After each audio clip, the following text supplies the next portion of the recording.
Okay, let's jump right into this explainer.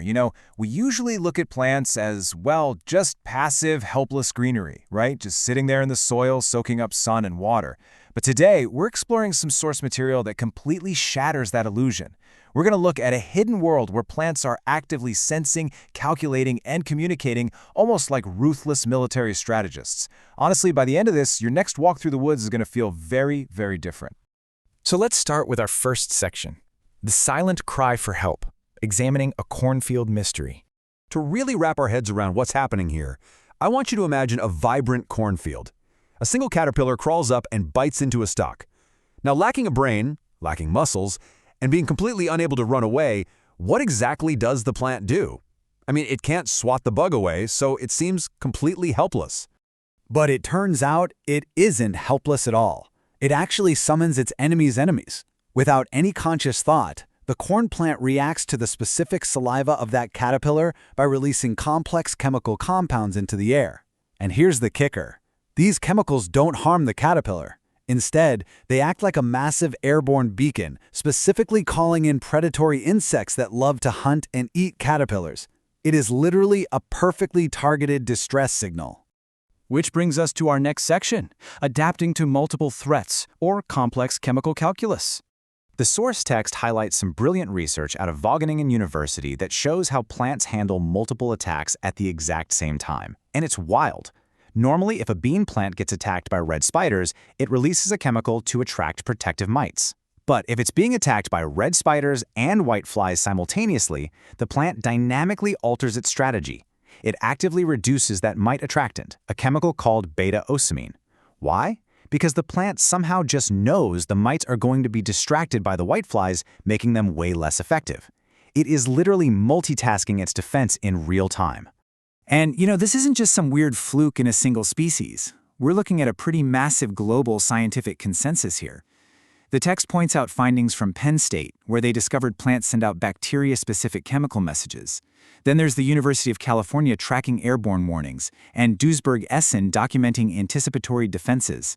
Basically, this is a highly sophisticated, universally deployed system of botanical warfare. So let's move to the next section and see how this scales up. A forest-wide warning system. Airborne immunity. Based on Dr. Alex Gwenther's research, the text breaks this down into an incredible three-step sequence. Step 1. A plant experiences stress. Maybe it's from a disease or an insect attack. Step 2. It releases a compound called methyl salicylate into the air. Think of this as essentially an airborne, volatile form of aspirin. Step 3. This invisible chemical cloud gets carried by the wind over to neighboring plants. And as soon as they intercept that signal, those healthy neighbors instantly start strengthening their own immune systems. The sick plant is actively ringing the alarm bells for its neighbors to raise their shields. To put the sheer scale of this into perspective, the text provides this quote from Dr. Gunther. He notes that we think that the accumulation of methyl salicylate over a stressed forest will protect an entire ecosystem. It's not just some isolated reaction happening in a vacuum. You're looking at an entire forest communicating, acting almost like a single, cohesive organism trying to protect itself from mass devastation. To further back this up, the explainer references a fascinating experiment out of Duisburg-Essen. Researchers basically took perfectly healthy bean plants and simply exposed them to the chemical exhaust drifting off infested plants. And what happened? Well, those healthy plants instantly began producing a specialized nectar. The entire purpose of that nectar is to attract carnivorous bodyguard insects. The huge takeaway here is that these healthy plants initiated a really complex, energy-heavy defense protocol without ever being physically touched. They literally just read the invisible news broadcast floating in the wind. At this point, the source text takes a pretty massive pivot. We move into what it calls the botanical paradox, complex action without a brain. I mean, think about it for a second. We've just reviewed some incredibly intelligent behavior, right? Threat calculation, ecosystem-wide warnings, recruiting insect bodyguards, but then consider the stark reality of plant anatomy. There's no brain, no nervous system, no eyes to see the bugs, no ears to hear them. So how is it that organisms lacking literally all the biological hardware we associate with intelligence are executing strategies that rival modern military defense networks? And this biological paradox leads us right into the next section, the pre-written defense program, the text's logical conclusion. So, the source poses a really deep philosophical question here.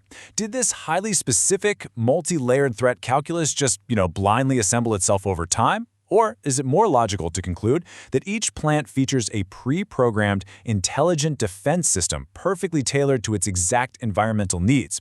For the author of the text, the sheer complexity and targeted nature of these chemical responses points a compelling finger toward an installed program rather than random chance. Which brings us to our final section, a different kind of praise, the theological perspective. The author of our source material actually resolves this whole scientific mystery through a specific theological lens. They frame these botanical discoveries as concrete evidence of a divine system.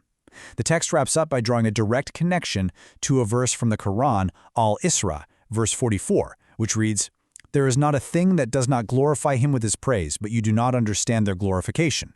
The author uses this quote to suggest that what science observes as chemical defense mechanisms is, from their perspective, an expression of divine obedience and design. So it leaves us with this massive, thought-provoking question from the text.